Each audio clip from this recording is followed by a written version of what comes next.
हम लोग कोशिश करेंगे। भाई कांग्रेस के लोगों को मुझे लग रहा है कि पहले तो कांग्रेस का नाम ही हटना चाहिए।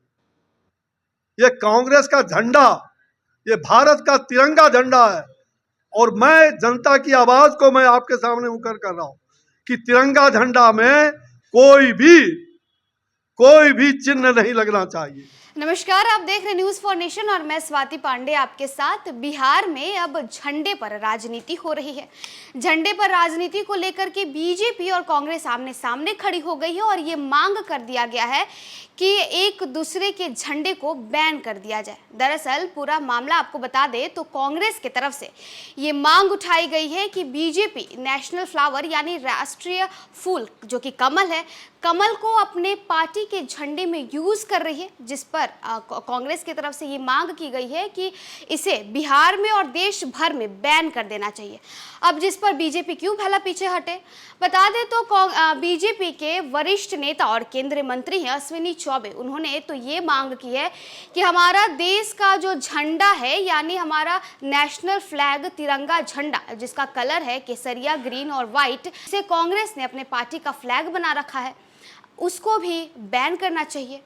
इसे लेकर के एक चिट्ठी जो है वो राज्य निर्वाचन आयोग को अश्विनी चौबे और कांग्रेस की तरफ से भेजा गया है। इस चिट्ठी में क्या कुछ लिखा गया है, पहले हम उस चिट्ठी को आपको पढ़ के बताते हैं, फिर पूरा मामला क्या है वो भी आपको बताएंगे। तो देखिए, इस वक्त आपके स्क्रीन पर एक चिट्ठी स्क्रॉल कर रही होगी जिसमें लिखा गया है कि निवेदन के साथ कहना है कि हमारे देश का राष्ट्रीय फूल कमल का फूल है, जिसे भारतीय जनता पार्टी के द्वारा अपने झंडे में कैसे प्रयोग किया जा रहा है।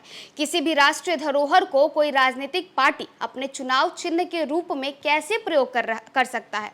अविलंब इस पर संज्ञान ले तथा इस पर रोक लगाना चाहिए। दरअसल ये जो चिट्ठी है ये कांग्रेस की तरफ से जिला निर्वाचन पदाधिकारी को भेजा गया है, जिसमें भारत का राष्ट्रीय फूल यानी कमल को चुनाव चिन्ह में प्रयोग करने के संबंध में है। तो देखिए, दरअसल अगर हम पूरे मामले की बात करें तो जिसमें केंद्रीय मंत्री अश्विनी चौबे का कहना है कि जिस प्रकार से कांग्रेस के द्वारा तिरंगा झंडा के अंदर अपने चुनाव चिन्ह को लगाया गया है वह पूरी तरह से अनुचित है। चुनाव आयोग को इस पर संज्ञान लेते हुए झंडा इस्तेमाल करने से रोक लगानी चाहिए। वही कांग्रेस के द्वारा बजरंग दल पर बैन लगाने की मांग के संदर्भ में पूछे गए सवालों पर भी वो संबोधित करते हुए कहते हैं कि कांग्रेस के द्वारा भारत के राष्ट्रीय ध्वज का प्रयोग अपने झंडे के रूप में किया जाता है, लेकिन उसमें अशोक चक्र की जगह पर पंजे का निशान लगाया गया है, जबकि भारत में किसी को भी राष्ट्रीय ध्वज या राष्ट्रीय प्रतीकों के साथ छेड़छाड़ करने का कोई अधिकार नहीं है।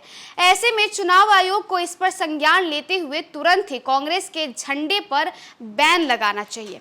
वहीं पलटवार करते हुए एनएसयूआई के राष्ट्रीय कार्यकारी सदस्य अनुराग राज त्रिवेदी, जो कि बक्सर जिला अधिकारी सह निर्वाचन पदाधिकारी अंशुल अग्रवाल से मिलकर बीजेपी के चुनाव चिन्ह के संबंध में ज्ञापन सौंपते हैं और कहते हैं कि हमारा राष्ट्रीय फूल कमल का फूल है, जो कि बीजेपी के द्वारा अपने पार्टी के झंडे में प्रयोग में लाया जा रहा है, जो कि अनुचित है।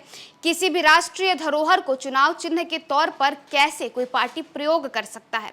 इन्हीं सवालों के साथ अविलंब इस पर संज्ञान लेने व साथ ही इस पर रोक लगना चाहिए, ऐसी ही मांग की जाती है। पहले हम आपको अश्विनी चौबे की उन बातों को सुनवाते हैं। देखिए, बक्सर पहुंचते हैं केंद्रीय मंत्री अश्विनी चौबे और कांग्रेस के ऊपर जमकर बरसते हैं और कांग्रेस के पार्टी का जो चिन्ह, पार्टी का जो फ्लैग है उसे बैन करने की मांग अश्विनी चौबे लेकर हम लोग कोशिश करेंगे। भाई कांग्रेस के लोगों को मुझे लग रहा है कि पहले तो कांग्रेस का नाम ही हटना चाहिए। ये कांग्रेस का झंडा, ये भारत का तिरंगा झंडा है। और मैं जनता की आवाज को मैं आपके सामने मुकर कर रहा हूं कि तिरंगा झंडा में कोई भी चिन्ह नहीं लगना चाहिए। तिरंगा झंडा भारत का है, ये भारत का स्वाभिमान है। ये तिरंगा, मैं तो चुनाव आयोग से कहूंगा कि इनका तिरंगा झंडा के अंदर ये कैसे इन्होंने चरखा अपना ये हाथ दे दिया। तिरंगा झंडा में हाथ देने का किसी को भी पावर नहीं है। इस पर ही पहले चुनाव आयोग को इस पर विचार करना चाहिए। जो काम किया है, भारत का तिरंगा झंडा वो देश के लिए है, देश का है, ये कांग्रेस का नहीं है। और ये लुटेरे लोग तो देश सुना को अपने अश्विनी चौबे ने का क्या कहना है। तो देखिए, बिहार में अलग अलग मुद्दों पर राजनीति तो होती ही रहती है, लेकिन अब झंडे पर भी राजनीति हो रही है, जहां कांग्रेस और बीजेपी आमने सामने खड़ी हो गई है और एक दूसरे के झंडे को बैन करने की जो मांग है वो बिहार में खड़ी कर दी गई है। फिलहाल इस खबर में बस इतना ही, और भी वीडियोस और अपडेट्स के लिए आप देखते रहे न्यूज़ फॉर नेशन।